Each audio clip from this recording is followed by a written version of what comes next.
မင်္ဂလာပါရှင်ဒီကနေ့ရဲ့နောက်ဆုံးရထိပ်တန်းသတင်းများကိုတင်ဆက်ပေးပါမယ်ပထမအဆုံးတစ်ပုဒ်အနေနဲ့ကြောက်ဖြူမှာစစ်ကောင်စီကတရုတ်ဆက်ယုံကိုအကာအကွယ်ယူပြီး AA ကိုခုခံတိုက်ခိုက်နေတဲ့အကြောင်းတင်ဆက်ပေးပါမယ်ရခိုင်ပြည်ကြောက်ဖြူမြို့နယ်ကတရုတ်တံအဖြန့်ပြူရင်းနဲ့စွန့်ပစ်ဆက်ယုံ OGD နဲ့ဧရိယာဝန်းကျင်ကိုစစ်ကောင်စီတပ်ကအကာအကွယ်ယူပြီးအင်အား300လောက်ထပ်မံဖြည့်တင်ပြီးတော့အာရခတပ်တော် AA ကိုခုခံတိုက်ခိုက်နေရလို့သိရပါတယ်ကြောက်ဖြူမြို့နယ်ကုန်းချွင်တိုင်းတွေက OGD ဆက်ယုံနဲ့ဧရိယာအတွင်းကစစ်ကောင်စီနေရာယူထားတဲ့စခန်းငယ်တဲ့နေရာတွေကိုကြောက်ဖြူခြေဆိုင်ခမာယ940နဲ့ခမာယ943အပါအဝင်နေပြည်တော်ကစစ်အင်အားအသစ်တွေဖြည့်ပြီး AA ကိုခုခံတိုက်ခိုက်နေတာလို့မြေပြင်စစ်ရေးသတင်းအရင်းမြစ်တယောက်ကပြောပါတယ်မနေ့ကချီမြန်တန်ရင်နှရင်ကနေအင်အား200လောက်ရှိမယ်နေပြည်တော်ကလည်းအင်အား100ကျော်ရှိမယ်အင်အားတစ်ဖြည့်တာအင်အားက300ထက်တောင်များတယ်အဲ့ဒီစစ်ကြောင်းတွေအကုန်လုံးအဲ့ဒီတရုတ်ဆက်ယုံဧရိယာဘက်ကိုသွားတယ်သူတို့ကတရုတ်စီမံကိန်းဧရိယာကိုကာပါယူပြီး AA ကိုတိုက်တဲ့အင်ကပြန်ပြည့်ရင်ဆက်ယုံနာတွေကိုဝင်ပြေးတယ်လို့ပြောပါတယ်နောက်ထပ်တစ်ပုတ်အနေနဲ့မြန်မာမှာခင်မီ Protect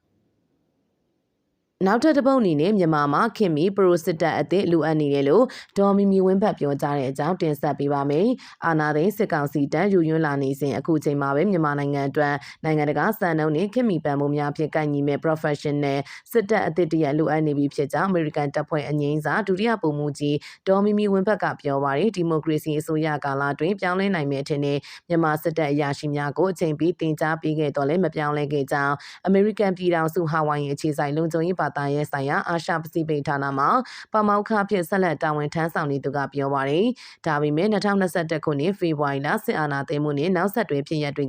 ကထင်ဟပ်စွာပြသလိုက်ပါတယ်။သူတို့ကိုပြုပြင်ပြောင်းလဲနိုင်မှာမဟုတ်ဘူးဆိုတာသူတို့ထဲမှာတော်တဲ့သူတွေရှိတာမှန်တယ်။ဒါပေမဲ့သူတို့ကအယိုးဆွဲအောင်အယူဝါဒမှိုင်းတိုက်ခံထားရတဲ့နှစ်ပေါင်းများစွာစစ်အာဏာရှင်စနစ်အောက်မှာမှိုင်းတိုက်ခံထားရတာကြောင့်သူတို့မှာပြောင်းလဲဖို့အစွမ်းနဲ့စံနာမရှိတော့ပါဘူး။လက်ခံနိုင်စွမ်းမရှိကြပါဘူးလို့ဒေါ်မီမီဝင်းဘက်က၎င်းရဲ့လူမှုကွန်ရက်မှာတဆင့်ရေးသားပြောဆိုလာပါတယ်။အဆိုပါတွေးကြုံတွေမှာတဆင်စစ်အာဏာရှင်စနစ်ကိုဖျက်သိမ်းဖျက်ဆီးရန်လိုအပ်နေတာကိုမိမိတို့အနေနဲ့ပုံမနားလည်လာစေတယ်လို့၎င်းကပြောပါတယ်မြန်မာစကားပုံမှာကျွဲပါစောင့်တီးဆိုတာရှိပါတယ်ဆိုလိုတာကတော့ပဟုတုတနဲ့တန်ဖိုးရှိတဲ့အရာကိုနားမလည်နိုင်သူထံပေးတာအတူမရှိဘူးဆိုတဲ့အတိတ်ပဲပါ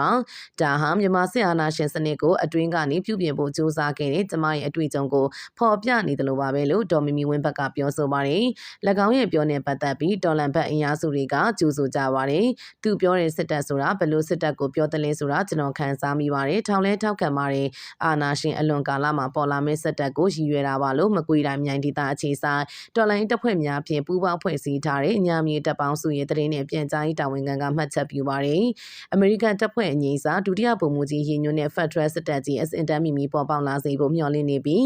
၎င်းတို့အနေနဲ့လည်းတပတ်တာတနိုင်သမျှအာနာရှင်စစ်တပ်ကိုတော်လှန်နေကြောင်း၎င်းကပြောပါတယ်ရန်ကုန်မြို့နယ်ဒီမိုကရေစီစနစ်ကိုလူလားသူမျိုးသားတအုပ်ကလည်းစစ်တပ်အသစ်ဖွဲ့စည်းဖို့အရေးတကြီးလိုအပ်နေပြီးအခုတပ်မတော်တစ်ခုလုံးဖြိုဖျက်ရမှာဖြစ်ကြောင်းပြောပါတယ်ဗိုလ်ချုပ်အောင်ဆန်းနဲ့အတူတိုင်းရင်းသားပေါင်းစုံနဲ့တည်ထောင်ခဲ့တဲ့ဗမာတပ်မတော်မှာမြန်မာတပ်မတော်ဖြစ်လာတဲ့စစ်တပ်ကပြီးခဲ့တဲ့မလ29ရက်နေ့က280ပြည့်မြောက်ခဲ့ပါတယ်ຫນွေဦးတော်လှန်ရေးကာလလက်နက်ကင်ဆန့်ကျင်ရေး4နှစ်နီးပါးရောက်ရှိလာချိန်မှာအာဏာသိမ်းစစ်ကောင်စီတပ်အနေနဲ့နိုင်ငံတော်85ရှာကိုင်နှုန်းကိုတော်လှန်ရေးအင်အားစုတွေထက်လက်လွတ်ထားရပြီးဖြစ်တယ်လို့2025မြန်မာနှစ်စံတရက်နေ့ကမိန်ကွန်းအတွင်းအမျိုးသားညီညွတ်ရေးအစိုးရ NUG ရဲ့အရာရှိသမ္မတဒူဝါလက်ရှိလာကပြောထားပါတယ်။ဒါအပြင်2025ခုနှစ်အတွင်းတော်လိုင်းအပိသက်အောင်ပွဲဆင်နိုင်ဖို့ကြိုးပမ်းမှာဖြစ်ကြောင်း၎င်းကထည့်သွင်းပြောကြားခဲ့ပါတယ်။ဆက်လက်ပြီးစစ်ကောင်စီကနန်းစီရီယံပညာရေးဝန်ထမ်းများနဲ့ရှာအိမ်မှုတွေကိုပါပေါ်တာဆွဲနေတဲ့ကြောင်းတင်ဆက်ပေးပါမယ်။ပဲခူးတိုင်းနောက်ကျတာယာဝတီခရိုင်တွင်ရှိမြို့နယ်များမှာစစ်ကောင်စီကနန်းစီရီယံပညာရေးဝန်ထမ်းများနဲ့ရှာအိမ်မှုများကိုပါပေါ်တာဆွဲနေကြောင်းဒေသခံများစီမှစုံစမ်းသိရှိရပါတယ်။ပြီးခဲ့တဲ့မေလ15ရက်ကမိုးညိုမြို့နယ်မှာနေထိုင်တဲ့အလဲတန်းပြကျောင်းဆရာတအုပ်ကိုစစ်ကောင်စီတပ်ဖွဲ့ဝင်တွေကပေါ်တာဆွဲဖမ်းဆီးခဲ့ကြောင်းစစ်ကောင်စီကအုပ်ချုပ်ရေးမှူးတအုပ်ကသတင်းဌာနကိုပြောပါတယ်။မင်းလာကိုသွားရင်လမ်းမှာပေါ်တာဆွဲတဲ့အဖွဲ့နဲ့တွေ့ပြီးအဖမ်းခံလိုက်ရတာကျောင်းဆရာပါလို့ပြောတာလည်းမရဘူးတဲ့။ကားပေါ်တင်ပြီးတခါတည်းခေါ်သွားတယ်အဖြူစိမ်းဝတ်စုံနဲ့မဟုတ်တော့သူပြောတာကိုမယုံလားမသိဘူး။နောက်ကနေမိသားစုတွေလိုက်ထုတ်ရတယ်လို့၎င်းကပြောပါတယ်။ဒါအပြင်မေလ9ရက်နေ့မှာပဲမင်းလာမြို့နယ်တွင်ကျောင်းဆရာနဲ့ကျောင်းသားများအပါအဝင်ပြည်သူ35ဦးထ မနေကိုစစ်ကောင်စီကပေါ်တာဆွဲခဲ့ကြောင်းမင်းလာမြို့နယ်မှာနေထိုင်တဲ့အသက်40ရွယ်မျိုးသမီးတောင်ကဆိုပါတယ်မြို့ဝင်မြို့တက်တွေအကုန်ပိတ်ပြီးစစ်သားတွေဖြူစောတိတွေကပေါ်တာဆွဲနေတာအဲ့ဒီထဲမှာចောင်းသားတွေလည်းပါပါတယ်ចောင်းဆရာတွေလည်းပါတယ်ရှာအိမ်မှုတွေတောင်ပါပါတယ်အဖမ်းခံသူတွေကကျွန်တော်ရှာအိမ်မှုပါចောင်းဆရာပါပြောလဲမရဘူးအကုန်ဖမ်းခေါ်သွားတာနောက်ကနေပတ်စံနဲ့လိုက်ရွေးရတယ်လို့၎င်းကရှင်းပြပါတယ်ဒါအပြင်တာယာဝတီခရိုင်တွင်းရှိမြို့နယ်များမှာဆိုင်ငယ်စီးရမှာအမျိုးသားနှစ်ဦးစီးလာပါကလည်းစစ်ကောင်စီကဖမ်းဆီးကငွေတောင်းခံနေကြောင်းလက်ဗရန်မြို့နယ်မှာနေထိုင်တဲ့အသက်30ရွယ်မျိုးသားတောင်ကပြောပါရယ်တယောက်တည်းမြို့ကိုမသွားရဘူးလမ်းမှာစစ်ကောင်စီနဲ့တွေ့ရင်ပေါ်တာဆွဲခံရမှာယောက်ျားလေး2ယောက်ဆိုင်ငယ်စီးသွားရင်ဖမ်းခံအောင်မယ်မိန်းကလေးနဲ့ယောက်ျားလေး2ယောက်စီးရင်တောင်ယောက်ျားလေးပဲမောင်းရမယ်ဆိုပြီးစစ်တပ်ကအုပ်ကြီးတွေကိုခေါ်ပြောထားတော့မဖြစ်မနေအရေးကြီးကိစ္စရှိမှသာမြို့ကိုသွားတော့တယ်လို့၎င်းကဆိုပါရယ်ရခုကဲ့သို့စစ်ကောင်စီကလမ်းသွားလမ်းလာပြည်သူများကိုတင်းကျပ်စွာစစ်ဆေးခြင်းပေါ်တာဆွဲခြင်းများပုံမလှုပ်ဆောင်လာတာကြောင့်အုပ်ဖို့မြို့နယ်တွင်တွာလာသူမရှိသလောက်နေပါနေကြောင်းအသက်30ရွယ်ကုံစုံဆိုင်ပိုင်ရှင်မျိုးသမီးတောင်ကဆိုပါတယ်